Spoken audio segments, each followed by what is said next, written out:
démocratie à se rassembler, la FPS Sarthe, la TMF 72, ADAC 72, CMR 72, la CGT Union départementale, le collectif sartois pour l'unité humaine, Europe Écologie Les Verts Sarthe, Ensemble 72, la FCPE 72, France Insoumise 72, FSI 72, Génération 72, GFEL 72, la CIMAD, le collectif Le Mans Collectif Citoyen, LDH 72, les Francards, Ligue de l'enseignement FAL 72, Modem 72, MPCLA, Mouvement National de lutte pour l'environnement 72, le NPA,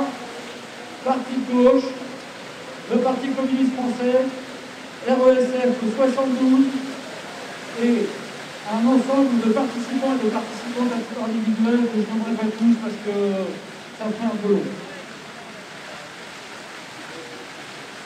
À toutes et tous, depuis 2015, la banderole contre le fascisme, pour la liberté d'expression, est accrochée au fronton de la maison des associations et des syndicats de la rue d'Arpol au Mans.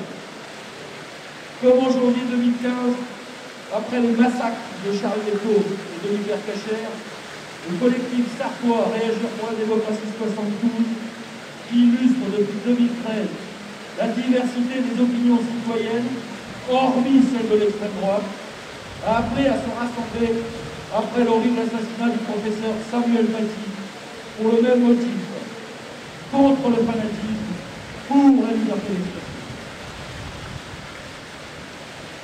La liberté d'expression, la liberté de penser, la liberté de culte, obtenue après de longues luttes et piliers de notre République, sont à défendre plus que jamais. Ces libertés supposent le respect mutuel des convictions de chacune et de chacun dans le cadre de la laïcité. La laïcité, c'est cette expression française, ce trésor citoyen à la disposition de toutes et de tous pour dépasser les antagonismes entre les différentes croyances. La liberté de croire et de ne pas croire. La laïcité, c'est le marqueur et la limite que les ennemis de la démocratie ne pourront jamais franchir, quoi qu'ils en pensent. Elle est le ciment qui fait tenir entre elles nos libertés chèrement conquises. Car à celles et ceux qui voudraient en déformer le sens pour des intérêts partisans. À cet égard, l'assassinat de Samuel Paty, professeur d'histoire-géographie décapité, le 16 octobre 2020, pour avoir accompli sa mission pédagogique sur les libertés auprès de ses élèves de France Antonoïde, est une attaque contre nous toutes et tous. Ce nouvel assassinat endeuille les défenseurs de la liberté d'expression et ses idées pour l'ensemble de la société française. Un acte aussi atroce contribue à une stratégie de la tension et de la peur dont les éléments sont hélas connus. Fanatisme pseudo-religieux de l'islamisme qui bafoue les valeurs de l'islam. Appel à un choc de civilisation et grignotage des libertés publiques au prétexte de garantir la sécurité au nom de la guerre contre le terrorisme. Une bataille cruciale qui concerne les lignes de fracture françaises est engagée. Oui, une bataille cruciale qui concerne les lignes de fracture françaises est engagée.